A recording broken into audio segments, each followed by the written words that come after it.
De nombreux chrétiens ne sont peut-être pas d'accord sur le fait que la masturbation est un péché, car ce n'est pas explicitement écrit dans la Bible.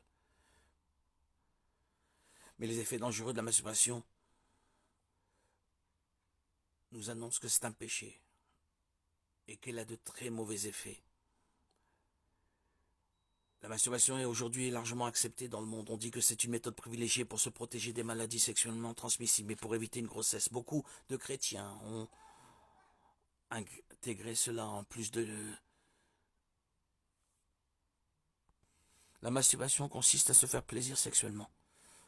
Rappelons-nous que Dieu lui-même a créé le sexe et a créé un moyen permettant aux humains de se plaire sexuellement. Et cela relève de l'alliance du mariage. La Bible nous dit dans le chapitre 71, en ce qui concerne les sujets dont vous avez parlé, il est bon qu'un homme n'ait pas de relation sexuelle avec une femme. Mais puisque la moralité sexuelle existe, chaque homme devra avoir des relations sexuelles avec sa propre femme et chaque femme avec son propre mari.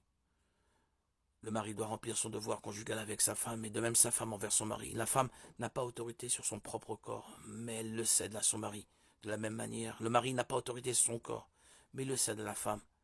Ne vous privez pas, sauf peut-être d'un commun accord et pour un temps, afin que vous puissiez vous consacrer à la prière et ensuite vous réunir à nouveau afin que Satan ne vous tente pas à cause de votre manque de maîtrise de vous-même. Je dis cela comme une concession, pas comme un ordre. J'aimerais que vous soyez tout comme moi, mais chacun de vous a son propre don de Dieu. Maintenant, aux célibataires et aux veuves, je dis qu'il est bon pour eux de rester célibataires, comme je le fais. Mais s'ils ne peuvent pas se contrôler, ils devraient se marier, car il vaut mieux se marier que de brûler de passion. Le conseil est que les gens ne se marient pas, mais finalement à cause de l'immoralité sexuelle et du manque de maîtrise de soi, on a conseillé le mariage. Maintenant, si la masturbation était si bonne, elle aurait été recommandée à la place. Nous voyons la Bible dire que les hommes devraient avoir des relations sexuelles avec les femmes, ce qui est conseillé dans le mariage. Mais la masturbation n'est pas considérée ici comme une option. En fait, Paul conseille même aux maris et aux femmes d'avoir des relations sexuelles fréquemment pour ne pas laisser de place au diable.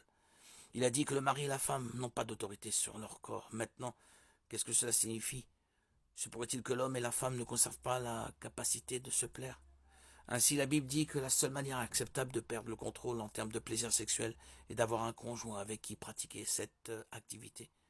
C'est ainsi que Dieu conçoit le sexe. Et c'est ainsi que le plaisir sexuel doit être ressenti entre deux personnes, un homme et une femme mariés. Si c'est autrement, c'est un péché. N'oubliez pas que le but de votre création est de glorifier Jésus en partenariat avec le Saint-Esprit. Et Jésus à son tour glorifie Dieu maintenant.